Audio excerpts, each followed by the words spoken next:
সুপ্রিয় দর্শক, আসসালামু আলাইকুম। আপনাদের সবাইকে স্বাগত জানাচ্ছি এখনকার আলোচনা। আপনাদের সঙ্গে আছি আমি সিরাজুল ইসলাম। দর্শক, দোহায় ইরান এবং আমেরিকার মধ্যে আলোচনা হওয়ার কথা ঠিক তখনই মার্কিন প্রেসিডেন্ট ডোনাল্ড ট্রাম্প মারাত্মক যৌন নির্যাতনের মামলায় ফেঁসে গেছেন। তাকে বিরাট অঙ্কের জরিমানা দিতে হচ্ছে এক নারীকে। এই জরিমানা তিনি দিতে চাননি বলে আমেরিকার সুপ্রিম কোর্টে তিনি আপিল করতে গিয়েছিলেন। সেই আপিল গ্রহণ করেনি আদালত। তার মানে এখন তাকে টাকা দিতে হবে। কত টাকা জানেন? $10 কোটি বেশি দিতে হবে তাকে, জিন ক্যারল নামে এক নারীকে। এপাশে দোহায় ইরান এবং আমেরিকার মধ্যে যে আলোচনা হবে সেই ব্যাপারে ডোনাল্ড ট্রাম্প ভালো মন্দ মিলিয়ে দুই রকম কথা বলেছেন। তিনি বলেছেন দোহার আলোচনা গুরুত্বপূর্ণ হতেও পারে, নাও পারে। এর মানে কি? এক অদ্ভুত টাইপের কথা। তবে ইরান পরিষ্কার করে বলেছে দোহায় রাজনৈতিক অর্থাৎ পরমাণু চুক্তির বিষয়ে কোনো আলোচনা হচ্ছে না।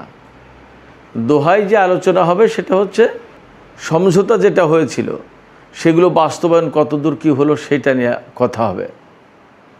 ফলে আমেরিকা যতই চাপাচাপি করুক, ইরান কিন্তু তার অবস্থান ছেড়ে আমেরিকার প্রত্যাশা মতো কোনো কাজ করবে না। আমেরিকা এবং ইরানের মধ্যে যখন এই অবস্থা, তখন কিন্তু হরমুজ প্রণালী নিয়ে নতুন করে আর একটা টেনশন তৈরি হয়েছে। যদিও তেলের দাম কমেছে দোহা বৈঠকের ব্যাপারে, কিন্তু হরমুজ প্রণালী নিয়ে এই মুহূর্তে নতুন করে সবচেয়ে বড় অনিশ্চয়তা তৈরি হয়েছে। তাতে তেলের দাম আবার বেড়ে যেতে পারে এমন আশঙ্কাও কিন্তু আছে। সব কিছু মিলে একটা জটিল পরিস্থিতির ভেতরে এই মুহূর্তে ইরান এবং আমেরিকা কেন্দ্রিক যে রাজনীতি, সেই রাজনীতি। সুপ্রিয় দর্শক, এই বিষয়গুলো নিয়ে এখন বিস্তারিত আলোচনা করার চেষ্টা করব। আশা করি আলোচনা ভালো লাগবে এবং আপনারা শেষ পর্যন্ত সঙ্গে থাকবেন। আর যদি ভালো লাগে তাহলে ভিডিওতে লাইক দেবেন, কমেন্ট করবেন এবং চ্যানেলটি সাবস্ক্রাইব করে সাথেই থাকবেন। আর হ্যাঁ, আপনাদের কাছে আর একটা আবেদন জানিয়ে রাখি, আপনারা যদি পারেন মাঝে মাঝেই ভিডিওটা শেয়ার করবেন। দর্শক, আপনাদের সবাইকে আবারও স্বাগত জানিয়ে মূল আলোচনায় চলে যাচ্ছি। মার্কিন প্রেসিডেন্ট ডোনাল্ড ট্রাম্প যৌন কেলেঙ্কারি, যার প্রতিটি পদে পদে রয়েছে অন্তত 25 জন নারীর বিরুদ্ধে তার যৌন নির্যাতন, যৌন হয়রানি বা যৌন অসৎ আচরণের অভিযোগ রয়েছে। এই যে 25 জন নারী, তাদের সবাই যে ডোনাল্ড ট্রাম্পের বিরুদ্ধে মামলা করেছেন তা কিন্তু নয়। সবাই অভিযোগ করেছেন, কেউ মামলা করেছেন, কেউ ব্যক্তিগতভাবে নিষ্পত্তি করেছেন, এইভাবে গেছে। মোটা দাগে এবং মূল কথা যেটা, সেটা হচ্ছে যে ডোনাল্ড ট্রাম্প চারিত্রিকভাবে একজন বলা যায় যে নষ্ট মানুষ। তার জীবনের প্রতিটি পদে পদে এই রকমের কেলেঙ্কারি, এবং খুব আশ্চর্যজনক হচ্ছে যে তার মতো একজন ব্যক্তিকে আমেরিকার লোকজন প্রেসিডেন্ট বানিয়েছেন। কেন বানিয়েছেন ঠিক বুঝে ওঠা মুশকিল। অবশ্যই এর পিছনে অন্য কারণ আছে। ইসরায়েলি আইপ্যাকের যে প্রত্যাশা, সেই বিষয়টা কিন্তু খুব কার্যকর থাকে। যাই হোক, এখন মূল ফোকাস যেখানে, মূল আলোচনা যেখানে, সেটা হচ্ছে জিন ক্যারল নামে একজন লেখিকা, আমেরিকার একজন লেখিকা। তার সাথে তিনি যৌন অসদাচরণ করেছেন বা যৌন হয়রানি তাকে করেছেন, এরকম একটা অভিযোগ আছে। এটা 1995 দিকে। যাই হোক, এই ভদ্র মহিলা 2019 সালে ডোনাল্ড ট্রাম্পের বিরুদ্ধে মামলা করেন। এই যৌন অসদাচরণ, যৌন নির্যাতন, যৌন হয়রানি যাই বলি, এই ব্যাপারে অভিযোগটা ছিল সেই সময় একটা ডিপার্টমেন্ট স্টোরে ডোনাল্ড ট্রাম্প ওই মহিলাকে যৌন হয়রানি করেছিলেন। এই যৌন হয়রানির প্যাটার্নটা কি, মানে কোনভাবে তিনি যৌন হয়রানিটা করেছেন, এটা একেবারেই পরিষ্কার না।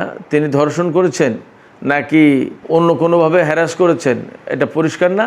বাট এই যে একটা অভিযোগ, এই অভিযোগে মামলা করেন তিনি সালে। এই মামলা করার পর ডোনাল্ড ট্রাম্প জিন ক্যারলের বিরুদ্ধে বেশ কিছু কথাবার্তা বলেন, এই অভিযোগ অস্বীকার করেন এবং তিনি বলেন, ডোনাল্ড ট্রাম্প, যে বিপুল পরিমাণে অর্থ হাতিয়ে নেওয়ার, মানে সরল বাংলায় যদি বলা যায় যে ধান্দাই তিনি এই মামলা করেছেন, এরকম কথাবার্তা। তো এই লেখিকা জিন ক্যারল তিনি এতে খুব অপমান বোধ করেন এবং তিনি মনে করেন যে তাকে এই কথার ভেতর দিয়ে ডোনাল্ড ট্রাম্প অপমান করেছেন। তখন 2022 সালে আরেকটি মামলা করেন আদালতে। তো এই দেওয়ানি মামলায় মানে মার্কিন আদালত 2022 সালের মামলাটা বেশি গুরুত্ব দিয়ে আমলে নেয় এবং ডোনাল্ড ট্রাম্পের বিরুদ্ধে বিচার কার্য শুরু করে। এর যথেষ্ট শুনানি চলে, সাক্ষ্য প্রমাণ সমস্ত সব কিছু শেষে জিন ক্যারলকে $5 মিলিয়ন অর্থাৎ $50 লাখ ক্ষতিপূরণ দেওয়ার নির্দেশ দেন আদালত। অর্থাৎ জিন ক্যারল এই টাকাটা পাবে, $50 লাখ।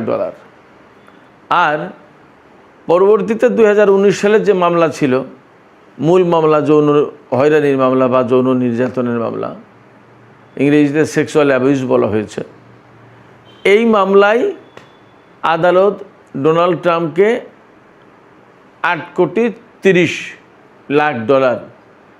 ক্ষতিপূরণ দেওয়ার নির্দেশ দেন। ডোনাল্ড ট্রাম্প কিন্তু এখনও এই টাকা দেননি, কিন্তু আমেরিকান টাইম আজকে যে আদালত নির্দেশ দিয়েছেন $50 লাখ ক্ষতিপূরণ দেওয়ার, এটা কিন্তু এখন চূড়ান্ত। অর্থাৎ ডোনাল্ড ট্রাম্প এই ক্ষতিপূরণ দেবেন না বলে আপিল করতে চেয়েছিলেন, সেই আপিল আদালত গ্রহণ করেনি, সুপ্রিম কোর্ট গ্রহণ করেনি। তো সুপ্রিম কোর্ট হচ্ছে সর্বোচ্চ আদালত, সর্বোচ্চ আদালত যদি গ্রহণ না করে তাহলে ডোনাল্ড ট্রাম্পকে কিন্তু এই টাকা দিতেই হবে। এই দুই মামলা যে ক্ষতিপূরণ তা মিলে এখন সুদ আসলে $10 কোটির বেশি জিন ক্যারলকে দিতে হবে। তার মানে ডোনাল্ড ট্রাম্পের কাছে জিন ক্যারলের পাওনা $10 কোটি বেশি। এখন এই বিপুল অঙ্কের ডলার তাকে দিতে হবে। এখানে প্রশ্ন আসতে পারে, মার্কিন প্রেসিডেন্ট তো ডোনাল্ড ট্রাম্প, তিনি অনেক ক্ষমতার অধিকারী, তিনি কি এই বিপুল অঙ্কের অর্থ দেবেন? যদি তিনি না দেন তাহলে কি হবে? এখানে তিনি অবশ্যই, যেহেতু ক্ষমতাধর ব্যক্তি আমেরিকার প্রেসিডেন্ট, তাতে তিনি অনেক সুযোগ সুবিধা স্বাভাবিকভাবেই পেতে পারবেন। মানে সুযোগ সুবিধা মানে তিনি আইনের ফাঁক ফোকর দিয়ে নানা প্রভাব প্রতিপত্তি খাটিয়ে অনেক কিছু করতে পারবেন, কিন্তু আইনকে তো তিনি মুছে দিতে পারবেন না। আইনকে যেহেতু মুছে দিতে পারবেন না এবং আমেরিকার আদালত যেহেতু খুবই শক্তিশালী আদালত, এই যে তার প্রমাণ হচ্ছে যে মার্কিন প্রেসিডেন্ট থাকাকালীন তাকে এই $50 লাখ জরিমানা করেছেন এবং এই ব্যাপারে আপিল করতে গেছিল, সে আপিল গ্রহণই করেনি আদালত। তার মানে কি, প্রেসিডেন্ট হওয়ার পরেও তার আপিল গ্রহণ করেনি আদালত। এটা আদালতের শক্তিমত্তার পরিচয় না, আদালতের শক্তিমত্তার পরিচয়। সেক্ষেত্রে ডোনাল্ড ট্রাম্প চাইলেই সব কিছু করতে পারবেন না, এটা পরিষ্কার। তাহলে কি হবে? তাহলে অবশ্যই ডোনাল্ডকে এই টাকা দিতে হবে, বিপুল অঙ্কের টাকা। তিনি হয়তো সময় নিতে পারেন, নানান রকমের কায়দা কানুন ফন্দি ফিকির করতে পারেন, কিন্তু তাকে হয়তো টাকা দিতেই হবে, এখানে আর কোনো মাপ নেই। এখন এই আলোচনা আমি কেন আনলাম? এই আলোচনা আমি আনলাম মুখরোচক আলোচনা হিসেবে না, এর রাজনৈতিক যে প্রভাব, এর রাজনৈতিক যে দিক আছে, সেই আলোচনাগুলো আমি মূল আলোচনা হিসেবে আনতে চাই। রাজনৈতিক দিক যেটা, সেটা হচ্ছে যে এই যে একজন নারীর সাথে যৌন হয়রানির ঘটনায় ডোনাল্ড ট্রাম্প জরিমানার মুখে পড়লেন, তার মানে এটা কিন্তু একটা বড় অস্ত্র তার বিরোধী শিবির ডেমোক্র্যাট দলের হাতে চলে গেল। মিড টার্ম ইলেকশনে যখনই ডেমোক্র্যাট দল কংগ্রেসের নিয়ন্ত্রণ হাতে পেয়ে যাবে, যদি সব কিছু ঠিকঠাক থাকে, যদি নির্বাচনে ডেমোক্র্যাট দল বেশি ভালো করে, সিনেট এবং হাউস অফ রিপ্রেজেন্টেটিভ এই দুই জায়গায় তাদের সংখ্যাগরিষ্ঠ অর্জন হয়ে যায়, তাহলে ডোনাল্ড ট্রাম্পকে কিন্তু ইমপিচমেন্টের মুখে পড়তে হতে পারে। অনেকগুলো ঘটনা, তার ভিতরে এই জিন ক্যারলের এই ঘটনা একটা, এপিস্টিন ফাইল একটা, এবং ইরান যুদ্ধ, এটাও আর একটা ঘটনা হতে পারে। এই জন্য অর্থাৎ অনেকগুলো বিষয়ের সাথে এই জিন ক্যারলের এই ঘটনা, এটা নতুন শক্তি হিসেবে যোগ হবে ডেমোক্র্যাটদের জন্য, রাজনৈতিক ফোর্স হিসেবে কাজ করবে। তখন ডোনাল্ড ট্রাম্পকে ইমপিচমেন্টের মুখে পড়তে হবে।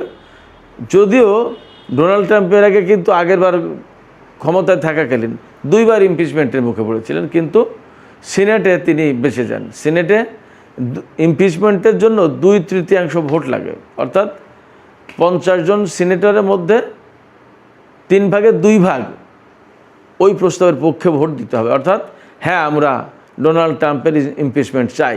অর্থাৎ এইরকম প্রস্তাবের পক্ষে 3 ভাগের 2 ভাগ সিনেটর যদি ভোট দেন তাহলে ইমপিচমেন্ট পাস হয়। তো এই ইমপিচমেন্ট প্রক্রিয়াটা সহজ, কিন্তু ফিনিশিংটা বেশ একটা ডিফিকাল্ট, কারণ সিনেটে এত ভোট পাওয়া মুশকিল। কারণ যাই হোক তাই হোক, আপনার সিনেটে 2/3 ভোট ম্যানেজ করা আসলেই কঠিন। রিপাবলিকান দলের যারা, তারা তো সবাই ডোনাল্ড ট্রাম্পের বিপক্ষে ভোট দেবেন এমন কোনো কথা নেই। তবে ডোনাল্ড ট্রাম্পের যে যৌন কীর্তিকলাপ, তাতে হয়তোবা তার বিরুদ্ধে ইমপিচমেন্টের প্রক্রিয়া পাশ হলেও হতে পারে। দেখা যাক, সেটা অবশ্যই অনেক পরের কথা। কি হয় আমরা অপেক্ষা করি। জিন ক্যারলের মামলায় যখন তিনি আপিল করতে ব্যর্থ হয়েছেন, ঠিক তার কিছুক্ষণ পরেই, কয়েক ঘন্টা পরেই কাতারের রাজধানী দোহায় ইরান এবং আমেরিকার প্রতিনিধি দলের মধ্যে আলোচনা হওয়ার কথা। ইরান বলছে দোহায় আমাদের সাথে তাদের কোনো রাজনৈতিক কোনো আলোচনা হওয়ার কথাই না। আর ডোনাল্ড ট্রাম্প বলছে হ্যাঁ আলোচনা হবে, বাট এই আলোচনা গুরুত্বপূর্ণ হতেও পারে, নাও হতে পারে। তার মানে কি? তার মানে হচ্ছে যে ইরান আসলে কি বলছে, কি করছে তার উপরে ডিপেন্ড করবে। তার মানে ইরান এখানে পরিষ্কার করে বলছে যে দোহায় কোনো রাজনৈতিক বৈঠক হচ্ছে না, এখানে পরমাণু কর্মসূচি বা আদার বড় কোনো বিষয় নিয়ে আলোচনা হবে না। আলোচনা হবে যে 14 দফা সমঝোতা স্মারক সই হয়েছে, এই 14 দফা সমঝোতা স্মারক বাস্তবায়ন কতদূর কী হলো তার উপরে আমাদের আলোচনা থাকবে, এর বাইরে যাওয়া যাবে না। তার মানে ইরানের উপর থেকে নিষেধাজ্ঞা প্রত্যাহার করা হলো কিনা, ইরানে ফ্রিলি তেল, গ্যাস, তেলজাত পণ্য এগুলো বিক্রি করতে পারছে কিনা, হরমুজ প্রণালী থেকে আমেরিকা তাদের ব্লকেট তুলে নিয়েছে, হরমুজ প্রণালী ম্যানেজমেন্ট এবং হরমুজ প্রণালীকে কেন্দ্র করেই কিন্তু এখন ইরান এবং আমেরিকার মধ্যে বিভিন্ন সময় যুদ্ধ সংঘাতের ঘটনা ঘটছে, উত্তেজনা বিরাজ করছে। এই হরমুজ প্রণালী নিয়ে কী পরিস্থিতি, এই সমস্ত নিয়ে আলোচনা হতে পারে। তারপরে যে সমস্ত অর্থ সম্পদ আটকে রয়েছে বিদেশে ইরানের, সেইগুলো ফেরত দেওয়ার কথা, সেইগুলোর কতদূর কী হলো, এই সমস্ত বিষয় নিয়ে এই জায়গায় ইরানের প্রেসিডেন্ট ডক্টর মাসুদ পেজেশকিয়ান কিন্তু পরিষ্কার করে একটা কথা বলেছেন যে 14 দফা সমঝোতা স্মারক সই হয়েছে, এই 14 দফা সমঝোতা স্মারক হচ্ছে 2-way প্রসেস, অর্থাৎ 2 দিকের প্রক্রিয়া। আমেরিকা যদি বাস্তবায়ন করে তাহলে আমরা সেটা বাস্তবায়ন করবো, আর আমরা যদি বাস্তবায়ন করি তাহলে আমেরিকা বাস্তবায়ন করবে, ব্যাপারটা এরকম। তার মানে মাসুদ পেজেশকিয়ান বলেছেন যে ইরান যে কোনো চুক্তির প্রতি কমিটেড। এখন আমেরিকা যদি বাস্তবায়ন করে তাহলে ভালো কথা, যদি না করে তাহলে আমরা যুদ্ধে ফিরে যাব। এদিকে ইরানের সর্বোচ্চ নেতা সাইয়েদ মোস্তফা খামেনি, তার বিষয়ে একটা এক্সে পোস্ট দেখলাম, একটা বিশ্বস্ত সূত্র এই পোস্ট দিয়ে থাকে। সেই জায়গায় বলা হচ্ছে ইরানের সর্বোচ্চ নেতার ধৈর্যের বাঁধ ভেঙে যাচ্ছে। ইরান এবং আমেরিকার ভেতরে যে সমস্ত আলোচনা, এটা দ্রুত শেষ করার কথা বলেছেন। যদি ভালো কিছু আসে তাহলে হইলো, যদি না আসে তাহলে যুদ্ধে ফিরে যেতে বলছেন তিনি। যুদ্ধে কেন ফিরে যেতে হবে?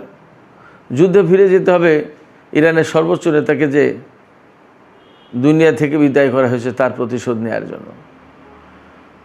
যুদ্ধে ইরানের যে বিপুল পরিমাণে সহায় সম্পত্তি ক্ষতিগ্রস্ত করা হয়েছে তার পাওনা বুঝে নেওয়ার জন্য। যুদ্ধে ইরানের যে হাজার হাজার নারী পুরুষ শিশুকে হত্যা করা হয়েছে তার প্রতিশোধ এবং পাওনা বুঝে নেওয়ার জন্য। ইরান কোনো মতেই আমেরিকাকে ছাড়তে রাজি নয়, কারণ আমরা দেখেছি যুদ্ধের প্রথম দিকেই ইরানের হামলায় একরকমের দিশেহারা হয়ে উঠেছিল আমেরিকা এবং ইসরায়েল। দিশেহারা অবস্থায় একের পর এক ঘাঁটি যখন হারাচ্ছে, একের পর এক বিমান, অনেক কিছু যখন ধ্বংস হয়ে যাচ্ছে, তখন তারা দ্রুত যুদ্ধবিরতির দিকে যাওয়ার চেষ্টা করেছে পরিস্থিতি থেকে বাঁচার জন্য। এখন পরিস্থিতি থেকে বেঁচে গিয়ে এইবার তালবাহানা শুরু করেছে, চুক্তি করার পরে সেই চুক্তি বাস্তবায়ন করবে না, এটা হতে পারে না। এই জায়গায় আবার মার্কিন ঘাঁটিগুলোর উপর হামলা হবে মধ্যপ্রাচ্যে, এবং এখান থেকে যতক্ষণ পর্যন্ত আমেরিকা না সরে যাবে ততক্ষণ পর্যন্ত হামলা চলতেই থাকবে। পরিস্থিতি এই রকম। এর পাশাপাশি ইসরায়েল এবং লেবাননের মধ্যে যে চুক্তি হয়েছে সম্প্রতি আমেরিকার মধ্যস্থতায়, সেখানে লেবাননের ভিতরে ইসরায়েলের কিছু সেনা থাকতে পারবে, আবার আমেরিকার সেনাও লেবাননে থাকতে পারবে, এরকম কথাবার্তা বলা হয়েছে। তাহলে লেবাননের স্বাধীনতা থাকলো কোথায়? লেবাননের সার্বভৌমত্ব থাকলো কোথায়? লেবাননের যে বর্তমান প্রধানমন্ত্রী প্রেসিডেন্ট, তারা কিন্তু এইভাবে লেবাননকে আমেরিকা ইসরায়েলের হাতে তুলে দিচ্ছে। এই বিষয়টা ইরান মানতে প্রস্তুত নয়, হিজবুল্লাহ তো নয়ই। ফলে যেরকমভাবে সমাধান প্রত্যাশা করা ছিল তার কিছুই হলো না, বরং পরিস্থিতি, এই যুদ্ধবিরতির সুযোগ নিয়ে পরিস্থিতি আবার জটিল করা হয়েছে। এই পরিস্থিতিতে ইরান দেখছে যে আমেরিকা অন্যান্য যতবার চুক্তি বা কোনো প্রতিশ্রুতির কথা বলে সেটা কিন্তু পালন করে না। এবারও সেই একই কথা, একই ঘটনা ঘটতে যাচ্ছে। ইরান কিন্তু এই চুক্তিতে যেতে চাচ্ছিল না, এই আলোচনায় যেতে চাচ্ছিল না, কারণ তারা বারবার বলছিল যে আমরা যতই চুক্তিতে যাই, যতই আলোচনা যাই, আমেরিকা এই আলোচনা চুক্তি রাখে না, অতএব তাদের সাথে কোনো চুক্তি হতে পারে না। বিশ্বের চাপাচাপির কারণে পাকিস্তান, কাতার বা বিশ্বের বিভিন্ন দেশের চাপাচাপিতে যুদ্ধবিরতি হলো এবং এই চুক্তির দিকে গেল। আবার এখন সেই চুক্তি বাস্তবায়ন নিয়ে টালবাহানা শুরু করেছে। এটাই আমেরিকার চরিত্র। এই চরিত্র ইরানের জানা আছে, সেই জন্য তারা যেতে চায়নি। এবং সর্বোচ্চ নেতার পক্ষ থেকে এখন নির্দেশনা আসছে ভেতরে ভেতরে যে দ্রুত এই সমঝোতা বাস্তবায়নের প্রক্রিয়া শেষ করে, তারা যদি বাস্তবায়ন করে তাহলে ভালো কথা, আর তা না হলে নতুন করে যুদ্ধে ফিরতে হবে, যুদ্ধের ভেতর দিয়েই এর সমাধান করতে হবে। সুপ্রিয় দর্শক, এখনকার আলোচনা এখানে শেষ করতে চাই। যাবার আগে আপনাদের কাছে বলি, আসলে আমেরিকা যা পরিস্থিতি তৈরি করেছে তাতে মনে হচ্ছে যে 14 দফা সমঝোতা বাস্তবায়নের সম্ভাবনা কম। আমার কাছে মনে হচ্ছে এমন। আপনাদের কাছে কি মনে হচ্ছে? যদি এই 14 দফা বাস্তবায়ন না করে আমেরিকা, তাহলে চূড়ান্ত চুক্তি সই হবে না এবং আবার যুদ্ধ পরিস্থিতি তৈরি হতে পারে। আপনাদের কি তাই মনে হয়? আপনাদের মতামত জানিয়ে কমেন্টে লিখতে পারেন। আর ভিডিও ভালো লাগলে আবারও বলি, লাইক, কমেন্ট, শেয়ার করবেন এবং চ্যানেলটি সাবস্ক্রাইব করে সাথেই থাকবেন। দর্শক, আপনাদের সবাইকে অনেক অনেক ধন্যবাদ। আল্লাহ হাফেজ।